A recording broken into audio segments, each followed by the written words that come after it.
আসসালামু আলাইকুম। এখন দেখবেন সংবাদ শিরোনাম। প্রাথমিক শিক্ষকদের অনির্দিষ্টকালের কর্মবিরতিতে সারা দেশে বন্ধ পাঠদান, ৩ দফা বাস্তবায়ন ও পুলিশি হামলার প্রতিবাদ। সংসদ নির্বাচনে শঙ্কার কারণ নেই, আবারও জানালেন আইন উপদেষ্টা। বললেন ফেব্রুয়ারির প্রথমার্ধে ভোট আয়োজনে বদ্ধপরিকর সরকার। কুষ্টিয়ার কালোয়া গ্রাম যেন আতঙ্কের জনপদ। দুই প্রভাবশালীর আধিপত্যের লড়াইয়ে ঘটছে হামলা পাল্টা হামলা, অভিযুক্তদের ধরার চেষ্টা করছে পুলিশ। যুক্তরাষ্ট্রের ফ্লোরিডায় গাড়ির বেপরোয়া ধাক্কায় প্রাণ গেল অন্তত 4 জনের, গুরুতর আহত কমপক্ষে 13। এতক্ষণ দেখছিলেন সংবাদ শিরোনাম, এখন দেখবেন বিস্তারিত। আজ থেকে অনির্দিষ্টকালের কর্মবিরতি শুরু করেছেন বেসরকারি প্রাথমিক বিদ্যালয়ের শিক্ষকরা। 10ম গ্রেড সহ 3 দফা দাবি আদায় ও শাহবাগে পুলিশি হামলার প্রতিবাদে এই কর্মবিরতি। ফলে সারা দেশে প্রায় 65,000-এর বেশি বিদ্যালয়ে পাঠদান কার্যক্রম বন্ধ। একই সাথে কেন্দ্রীয় শহীদ মিনারে অবস্থান কর্মসূচি অব্যাহত রাখার ঘোষণাও দিয়েছেন তারা। অবস্থানরতরা জানান, 3 দফা দাবি পূরণ না হওয়া পর্যন্ত এই অবস্থান কর্মসূচি চলবে। শিক্ষকদের উপর গতকালের পুলিশি হামলা ও গ্রেফতারের প্রতিবাদে শিক্ষা উপদেষ্টার পদত্যাগ দাবি করেন শিক্ষকরা। জাতীয় সংসদ নির্বাচন নিয়ে শঙ্কার কোনো কারণ নেই। সরকার ফেব্রুয়ারির প্রথমার্ধে নির্বাচন আয়োজনের ব্যাপারে বদ্ধপরিকর, এমনটাই জানিয়েছেন আইন, বিচার ও সংসদ বিষয়ক উপদেষ্টা ডক্টর আসিফ নজরুল। সকালে রাজশাহীর চিফ জুডিশিয়াল ম্যাজিস্ট্রেট আদালতে বিচারকদের সাথে আলোচনা শেষে এই কথা বলেন তিনি। আসিফ নজরুল বলেন, নির্বাচন আয়োজনের জন্য উৎসব মুখর পরিবেশ নিশ্চিত করতে প্রয়োজনীয় সবকিছুই করবে সরকার। তিনি আরো বলেন, রাজনৈতিক দলগুলো একে অপরের উপর চাপ সৃষ্টি, আবার কখনো উপদেষ্টার উপর চাপ সৃষ্টি করতে বিভিন্ন কথা বলে। এর মধ্যে কিছু বিষয় সত্য থাকলেও তাদের কথায় মনে হয় নির্বাচন নিয়ে আশঙ্কা রয়েছে, কিন্তু বাস্তবে তা নেই। দৃঢ় কণ্ঠে বলতে চাই, আমরা সরকারের পক্ষ থেকে ফেব্রুয়ারির প্রথমার্ধে জাতীয় সংসদ নির্বাচন আয়োজন করার ব্যাপারে বদ্ধপরিকর। এটার সাথে সম্পর্কিত বা এটাকে বিলম্বিত করার কোনো ইস্যু আছে বলে আমরা মনে করি না। বিএনপির দলীয় প্রার্থী ঘোষণার পরে উত্তাল সাতক্ষীরা 3 আসনের কালীগঞ্জ ও আশাশুনি উপজেলা। বিএনপির কেন্দ্রীয় নির্বাহী কমিটির সদস্য সাবেক এমপি কাজী আলাউদ্দিনকে প্রার্থী করায় ক্ষুব্ধ দলটির অপর নির্বাহী কমিটির সদস্য ডাক্তার শহীদুল আলমের কর্মী সমর্থকরা। প্রার্থী ঘোষণার পর একদিকে চলছে ধানের শীষের প্রচার প্রচারণা, অপরদিকে প্রার্থী পাল্টাতে লাগাতার আন্দোলন চালিয়ে যাচ্ছে অপরপক্ষ। প্রশ্ন উঠেছে, এই সমস্যার সমাধান কোথায়? গেল 3 নভেম্বর বিএনপি প্রার্থী ঘোষণার পর রাতেই সাতক্ষীরা 3 আসনের নলতায় শুরু হয় বিক্ষোভ। পরদিন নলতা ও কালীগঞ্জ সদরে সকাল থেকে সন্ধ্যা সড়কে চলে বিক্ষোভ।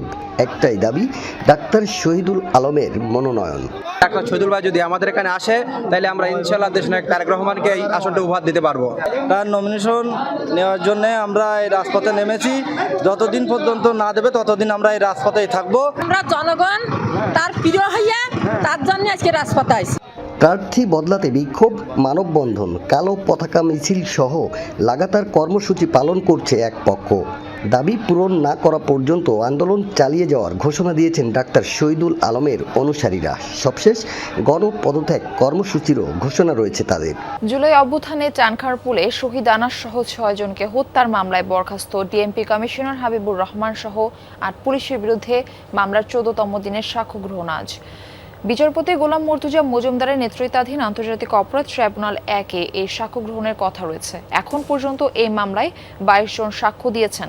সাক্ষীদের মধ্যে রয়েছেন প্রত্যক্ষদর্শী পুলিশ কর্মকর্তা, ভুক্তভোগী পরিবারের সদস্য, জুলাইয়ের আহতরা, চিকিৎসক এবং যুব ও ক্রীড়া উপদেষ্টা আসিফ মাহমুদ, সজীব ভুইয়া। সাক্ষীরা এই ঘটনায় জড়িতদের দৃষ্টান্তমূলক শাস্তির দাবি জানিয়েছেন। মামলায় গ্রেপ্তার আছেন শাহবাগ থানার বরখাস্ত পরিদর্শক আরশাদ হোসেন, কনস্টেবল সুজন, ইমাজ হোসেন ও নাসিরুল। অন্যদিকে ডিএমপি কমিশনার হাবিবুর রহমান, যুগ্ম কমিশনার সুদীপ চক্রবর্তী, রমনার ডিসি আক্তার এবং এসি ইমরুল পলাতক রয়েছেন। রাজধানীর মোহাম্মদপুর বেড়িবাঁধে ইউল্যাব ইউনিভার্সিটির পাশের একটি গ্যারেজে আগুনের ঘটনা ঘটেছে। এই ঘটনায় গ্যারেজে থাকা একটি পিকআপ, একটি অ্যাম্বুলেন্স ও একটি প্রাইভেট কার পুড়ে গেছে। শনিবার রাত 12টার পরে এই ঘটনা ঘটে। খবর পেয়ে ফায়ার সার্ভিসের একটি ইউনিট ঘটনাস্থলে পৌঁছে আগুন নিয়ন্ত্রণে আনে। গ্যারেজ মালিক ও পুড়ে যাওয়া গাড়ির মালিকদের অভিযোগ, একটি মোটরসাইকেলে 3 ব্যক্তি এসে আগুন ধরিয়ে পালিয়ে যায়। এ সময় গাড়িতে থাকা গ্যাস সিলিন্ডার বিস্ফোরিত হয়ে পাশে থাকা 2টি গাড়িতে আগুন ছড়িয়ে পড়ে। এই ঘটনায় 10 লাখ টাকার মতো ক্ষতি হয়েছে দাবি গ্যারেজ মালিকের। তবে এই ঘটনায় কেউ হতাহত হয়নি। ওনারা পিকআপ থেকে ওই মোটরসাইকেল বাইকের থেকে নামছে, নামে 2 জন আগুন ধরাইছে আর একজন বাইকেই ছিল। আমার এখানে মেরামতের জন্য 2টা গাড়ি, একটা হইলো ইদারিং 2-1 দিন ধরে আসছে এইটা, আর একটা গাড়ি অনেক দিন ধরে পড়ে আছে। এই 2টা গাড়ি ক্ষতি হয়েছে। 8 মিনিটের মাথায় এখানে পৌঁছা পরে দেখি যে 3টা গাড়িতে আগুন জ্বলতেছে। একই সাথে 2টা হলো অ্যাম্বুলেন্স ছিল পুরাতন মেরামতযোগ্য, আর একটা হলো পিকআপ গাড়িতে। আমরা তাৎক্ষণিক অগ্নি নির্বাপন চেষ্টা করি এবং আগুন নিভে ফেলি। আতঙ্কের জনপদ হয়ে উঠেছে কুষ্টিয়ার কুমারখালীর কালুয়া গ্রাম। 50 বছরেও পাল্টায়নি হানাহানির চিত্র। গেল 1 মাসে একাধিক হামলার প্রেক্ষিতে শুক্রবারও সুলতানপুর ও রাধানগর গ্রামের 13টি বাড়িঘরে হামলা ও ভাঙচুর চালায় জেলেপাড়ার প্রতিপক্ষরা। এতে পুরুষশূন্য হয়ে পড়েছে গ্রাম দুটি। পুলিশ জানিয়েছে, পাল্টাপাল্টি মামলায় অভিযুক্তদের ধরতে অভিযান চলছে। নভেম্বরের 1 তারিখ সকাল 9:30 সিসিটিভি ফুটেজে দেখা যায় ঢালছড়কি নিয়ে কালোয়া জেলেপাড়া এলাকায় হামলা করে 15 থেকে 20 জনের একটি দল। এলাকাবাসী জানায়, বাজারে অফিস দখল নেয়াকে কেন্দ্র করে স্থানীয় প্রভাবশালী রাশিদুল ইসলাম রাসু সমর্থিত লোকজন হামলা চালায় বকুল সমর্থিত লোকজনের বাড়িতে। এরই জেরে শুক্রবার সন্ধ্যায় আবারও সুলতানপুর গ্রামের রাসু সমর্থিত ব্যবসায়ীর বাড়িতে হামলা চালিয়ে ভাঙচুর ও লুটপাটের অভিযোগ ওঠে বকুল সমর্থিত লোকজনদের বিরুদ্ধে। এরা সব জিনিসপত্র নিয়ে অস্ত্র নিয়ে গুলি করে লাগে। গুলি ফুটানি লোকজন, পাড়ার লোকজন, ভ্যান ম্যান রডে যা ছিল সব চলে গেল। তারপর আমার বাড়ি ঘর ভাঙি সব বের। আমার বাসার 5 ভরি স্বর্ণ ছিল আমার। তারপর ডয়ারের মধ্যে 15 লাখ টাকা ছিল, ওই টাকাগুলো নিয়ে চলে গেছে। শুক্রবার সন্ধ্যায় রাধানগর গ্রামের 12টি বাড়িঘরে হামলার অভিযোগ ওঠে বকুল সমর্থিত লোকজনদের বিরুদ্ধে। গ্রামগুলোতে একাধিকবার পুলিশের অভিযান হলেও ধরাছোঁয়ার বাইরে মূল অভিযুক্তরা সহ জড়িত সন্ত্রাসীরা। গোয়েন্দা তথ্য সংগ্রহ করে আমরা কিছু কিছু ক্ষেত্রে স্পেসিফিক অভিযান পরিচালনা করে অপরাধীদেরকে গ্রেপ্তারের আওতায় নিয়ে আসছি। শহরকেন্দ্রিক বিশেষ অভিযান পরিচালনা করছি ইতিমধ্যেই।